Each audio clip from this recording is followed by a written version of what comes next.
Good evening, I'm Alexa Olson. Thanks for joining us here on News Channel 25 WVTT. And I'm Jeff Andrelonis. Good Tuesday evening. The big story tonight on Twin Tiers Evening News. New information tonight about yesterday's shooting at the University of Central Florida. Police say former UCF student James Oliver Sumakumaran was found in his dorm room dead after an apparent suicide. CNN's Ed Payne has the latest and what police found when they searched his room. Police say 30-year-old James Suvac-Umaran pulled a fire alarm, possibly to draw people out in the open, then went back to his room to arm himself, where he pulled a gun on his roommate. The roommate ran into a bathroom and called 911. When police arrived, they found the gunman dead.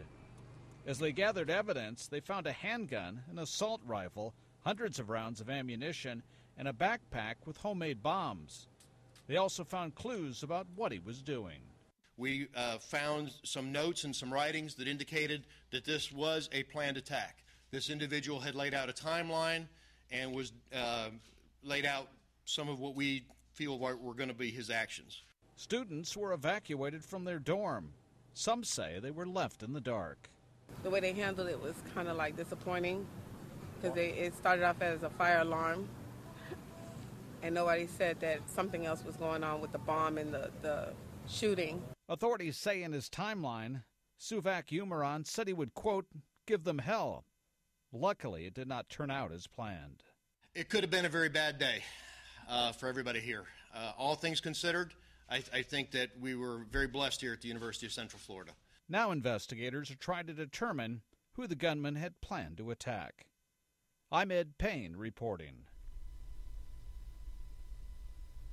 Well, this winter may not be one of the worst Western New York has seen, but with the first day of spring tomorrow, many Western New Yorkers are saying they're ready for it to go. WVTT's Valerie Tysander is here with what people are saying.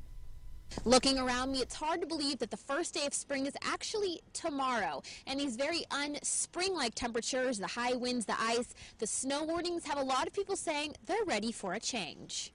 The older you get, the less you like to see this stuff and the more you like to see the sun. Tomorrow may be the first day of spring, but Old Man Winter isn't giving up so easily. You learn to live with everything. Snow, high winds, and ice are blanketing the roads and sidewalks. So Western New Yorkers are keeping their winter clothes close in typical fashion. Pretty typical late winter, early spring weather. Takes a long time for spring to make it to Western New York. But that doesn't mean people are happy about it. It sucks. I'm okay with winter in January and February, but by the middle of March, I'm ready for a change. This winter-like weather isn't just an annoyance. It's dangerous. Statistics from the Midwest Transportation Consortium say driving in snow and in low visibility makes you 20 to 30 times more likely to get in a crash. Compare that to drunk driving, where you're 3 times more likely to get in an accident if you're at the legal .08 blood alcohol limit. In Olean, Valerie Tysander, WVTT News. Now, this winter weather doesn't look like it's leaving the Twin Tiers anytime soon. There's a winter weather advisory in effect for Potter County, and in Cattaraugus and Allegheny counties, a lake effect snow advisory happening until tomorrow morning. So driving in the morning, please be careful. Jeff?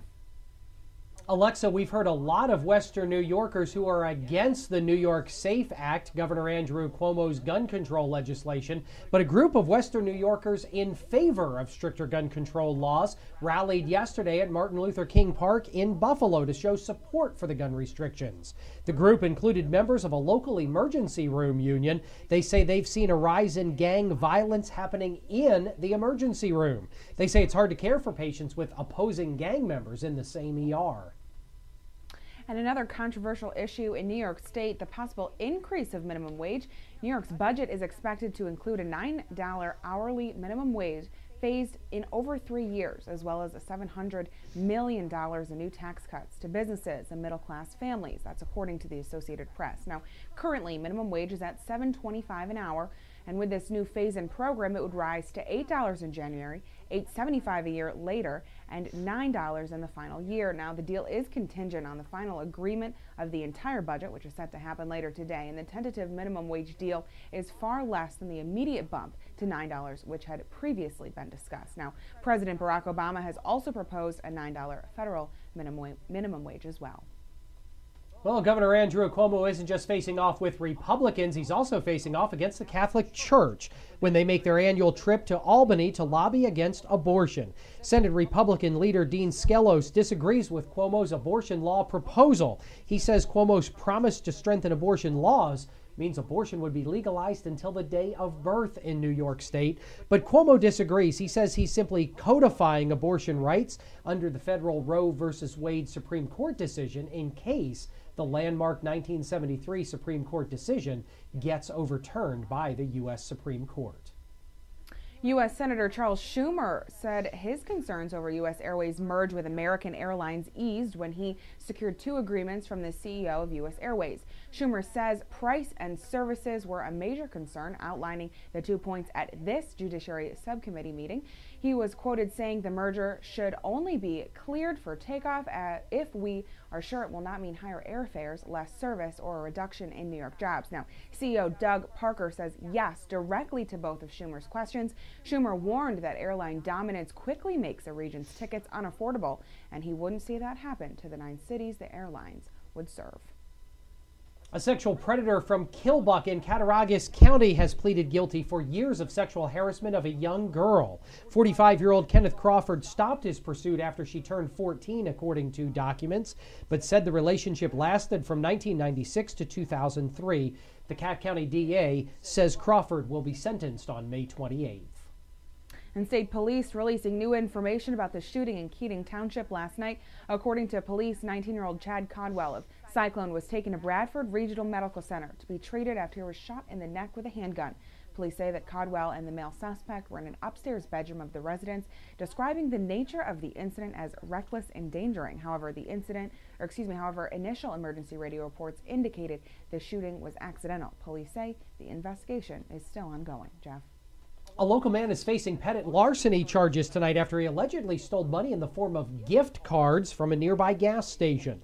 According to police reports, 31-year-old Brian Bliss of Olean is facing charges after he allegedly loaded $500 onto a gift card at the Quick Fill in Allegheny and then left the store. The Cattaraugus County Sheriff's Office says that Bliss worked at the Quick Fill and while at work had taken a gift card with $473 on it without permission. He was taken into custody without incident and is due back in court at a later date.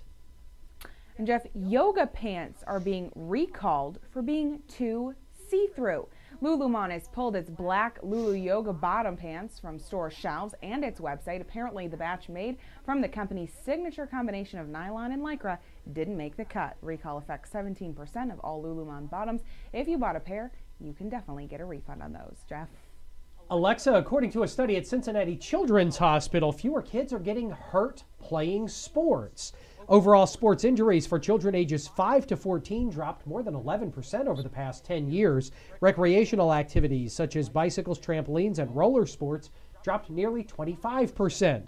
But football injuries jumped 22% over the same time period. The findings will be presented later this week at the annual meeting of the American Academy of Orthopedic Surgeons.